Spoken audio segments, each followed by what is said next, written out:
Hello everyone, I hope you all are doing well. Today we're going to talk about a dessert to take to a Thanksgiving gathering. This dessert is so scrumptious.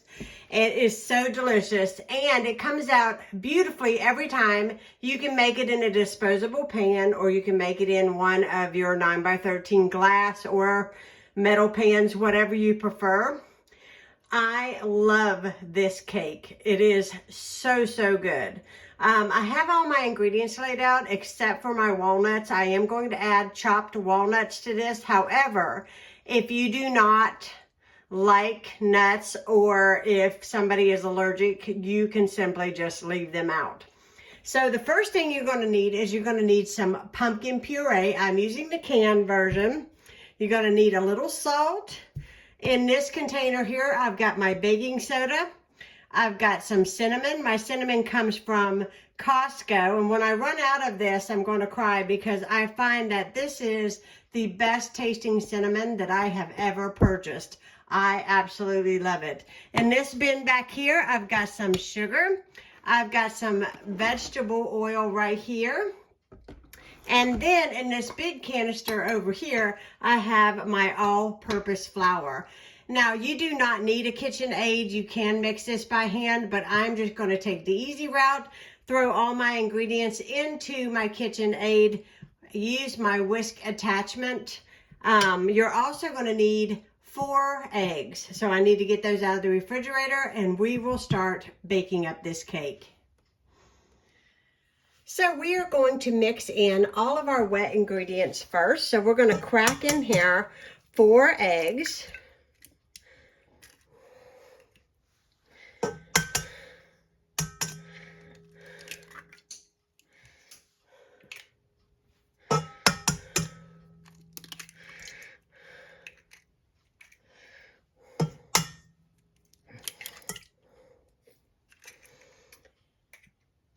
And now we're going to put in 1 cup of vegetable oil.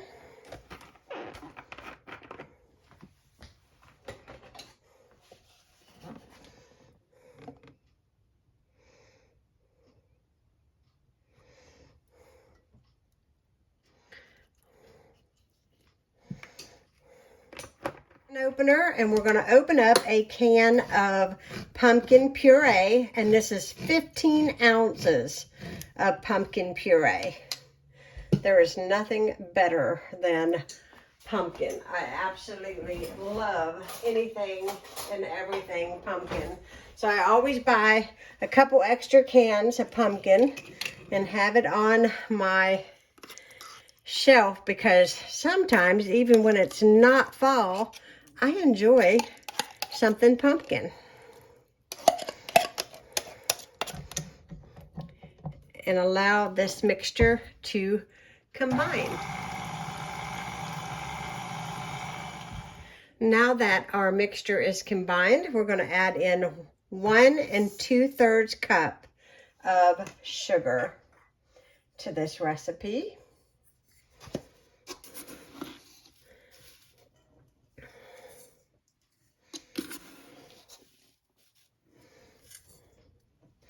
All right, and we're going to let that combine. 2 cups of all-purpose flour. 1,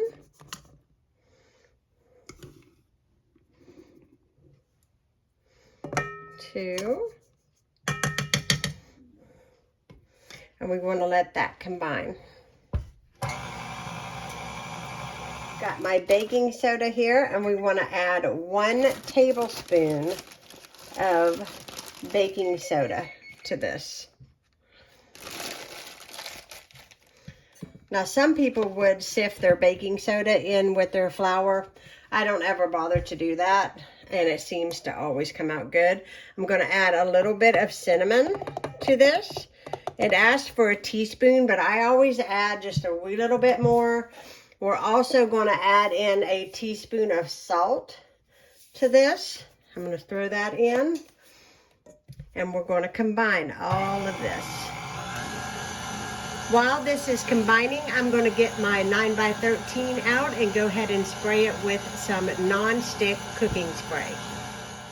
Okay, now that our mixture is mixed, I'm going to go ahead and remove this whisk attachment and just shake all the excess off as much as I can. There we go. And now I'm going to use a spatula to get what the mixer did not mix in. So I just want to make sure that all of that is good and combined. There's nothing in the bottom. Now I'm going to add in a handful, which is probably about a half of chopped walnuts in this, just to add some crunch to it, because my husband and I, we love walnuts in baked goods and cookies and cakes, everything. We love them.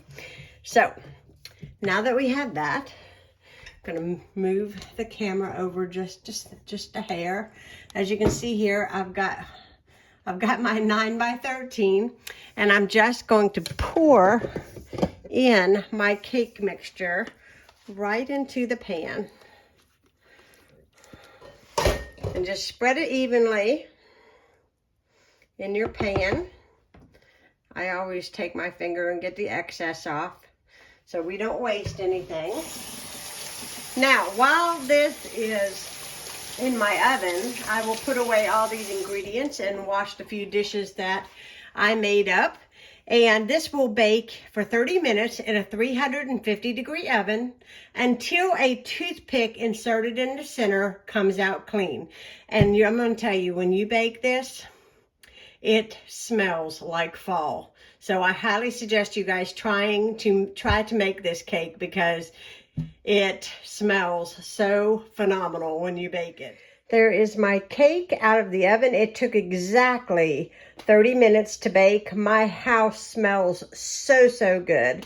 So now all you want to do now is make sure that it cools completely before you ice it. So I'm going to allow this to sit and cool for a little while, and then we'll come back and we'll make the icing, top it, and then you'll get to see us eat it. I cannot wait. This smells so good. Everybody wants a piece of this. It is cooled, and now we are going to make the icing. So simple. So you're staring into my KitchenAid once again. And I think making a frosting, the easiest thing is to use a mixer. So if you have a little handheld, you don't have to have a KitchenAid. So whatever you have. And I'm going to try to get this here cream cheese of mine open. And this is 8 ounces of room temperature cream cheese. Right there. 1 stick of room temperature butter. I'm going to just throw that in there with the cream cheese. You're going to put in here 1 teaspoon of vanilla extract. If you put a little bit more, it will not hurt anything.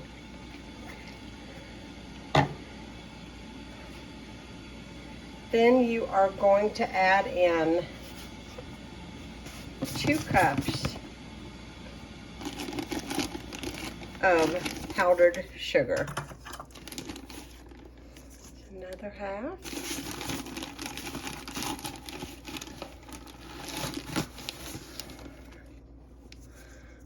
Whisk attachment on, and forgive the lighting because it is evening. Let me see if I can make this a little brighter. Okay, I don't know if that helps or not, but we will try it. You just want to mix this until it is really smooth. If for some reason it is too thick, all you have to do is add just a wee little bit of milk to it, and it will thin it down and you won't have a problem. That is perfect, and we are ready to ice. See how it sticks to the beater? That's when you know it's just right. Had it covered really thoroughly. And now we're going to add the frosting on here.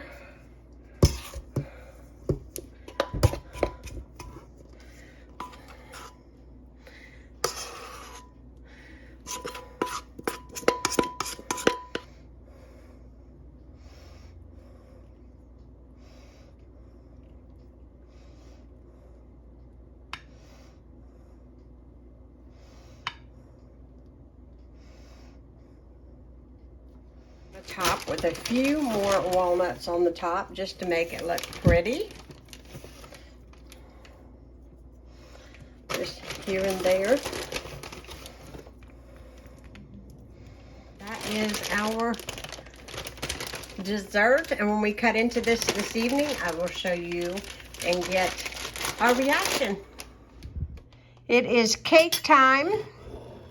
Ronnie has already had his cake. What did you think, honey? Well, I thought it was the most wonderful pumpkin cheesecake. It was full of nuts. It was, you know what? I love it better than the pumpkin rolls. It's different, and that's not going to be the last one that comes out of. No, I'll be making this for Thanksgiving. But anyways, I hope you guys enjoyed seeing this recipe.